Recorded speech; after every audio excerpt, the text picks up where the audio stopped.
ना चिड़ियों की चहचहाट पहले जैसी थी, ना तुलसी पर जल चढ़ाते शारदा देवी के चेहरे की मुस्कान मानो हवा में कोई खामोश बोझ लटक रहा हो।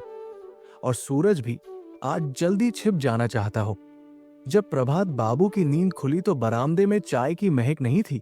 शारदा देवी रसोई में नहीं थी।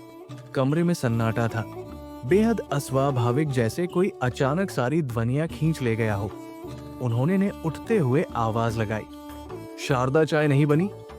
कोई जवाब नहीं आया। उन्हें कुछ अजीब सा लगा। उठे, चप्पल पहनी और रसोई की ओर बढ़े। वहां शारदा देवी खड़ी थी, लेकिन बेजान सी उनके हाथ कांप रहे थे और चेहरा पीला पड़ा था। वो उस पुराने संदूक को घूर रही थी जो अब वहां नहीं था। प्रभात जी, संदूक वो नहीं है। शब्दों ने जैसे कमरे की हवा काट दी। प्रभात बाबू ने तुरंत पूरे घर का मुआयना किया। बैठक में रखा पीतल का वो घड़ा जिसमें कभी उनके पिता ने आजादी की लड़ाई के चंदे के पैसे रखे थे, वो भी गायब था। शारदा की शादी की 2 साड़ियां जो उन्होंने बड़े जतन से सहेज कर रखी थी, वो भी नहीं थी। और अलमारी का छोटा सा लॉकर जो अक्सर खाली रहता था, लेकिन पिछले हफ्ते किसी रिश्तेदार से उधार लिए 5,000 रुपए उसमें रखे थे, वो भी खोल दिया गया था। गली की चुप्पी धीरे धीरे ये खबर मोहल्ले में फैल गई। जैसे किसी पेड़ से पहली बार पत्ते गिरते हैं और बाकी पत्ते कांपने लगते हैं। लोग घर के बाहर जमा हो गए। किसी के चेहरे पर चिंता थी, किसी पर दया और किसी की आंखों में वो सुना सा, मैं तो पहले ही कहता था भाव। आजकल भरोसे की कीमत यही रह गई है। ताला तो जरूरी है भाई, दुनिया वही है। लेकिन प्रभात बाबू चुप थे। वो ना गुस्से में थे ना टूटे हुए। वे बस सुन रहे थे, जैसे उनकी आत्मा किसी और आवाज की प्रतीक्षा कर रही हो। एक कागज का टुकड़ा। जब सब मुआयना खत्म हो गया तो बरामदे के कोने में शारदा देवी ने कुछ देखा। एक कागज आधा मुड़ा हुआ नीले स्याही से लिखा, बरामदे के फर्श पर सीढ़ियों के पास पड़ा था। प्रभात जी, ये देखिए। उन्होंने वो कागज उठाया। पेपर पतला था, थोड़ी गंध भी थी, जैसे किसी भी हुए कमरे से आया हो। लिखा था, मैं चोर हूं, लेकिन ये पहला घर था जहां मैं दरवाजा नहीं तोड़ सका क्योंकि वो पहले से खुला था। मैं ले गया सामान पर छोड़ आया आत्मग्लानि। आपने मुझ पर भरोसा किया और मैंने उसे तोड़ दिया, लेकिन यकीन मानिए इस घर ने मुझे बदल दिया है। हो सकता है मैं वापस आऊं कुछ लौटाने या खुद को। एक अजनबी पूरा मोहल्ला चुप था, जैसे कोई आंधी आई थी और सब कुछ छुड़ा नहीं बल्कि कुछ बहुत गहरे बिठा गई हो। प्रभात बाबू ने वो चिट्ठी 2 बार पढ़ी। उनके होठों पर हल्की सी मुस्कान आई, जो शायद पीड़ा में भी आस्था की झलक थी। शारदा, इस चोरी में कुछ गया है पर कुछ आया भी है। शारदा देवी ने कोई जवाब नहीं दिया, पर उनकी आंखें गीली थी।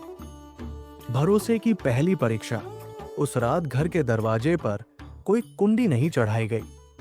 मोहल्ले में कई घरों ने नए ताले खरीद लिए, खिड़कियों पर जाली लगवा ली और कुछ ने सीसीटीवी लगाने की बात शुरू की।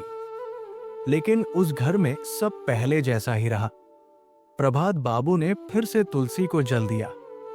शारदा देवी ने फिर वही बरामदे वाला आसन लिया और बच्चों के लिए पानी की बाल्टी अब भी वही रखी जाती रही। पर अब एक चीज बदल गई थी। वो चिट्ठी अब बरामदे की दीवार पर एक फ्रेम में टंगी थी, जैसे कोई शपथ पत्र हो, जैसे कोई आईना जो इंसान को उसका चेहरा दिखा दे। चिट्ठी जाने किस हाथ से लिखी गई थी, पर उसके शब्द सीधे दिल में उतर गए थे।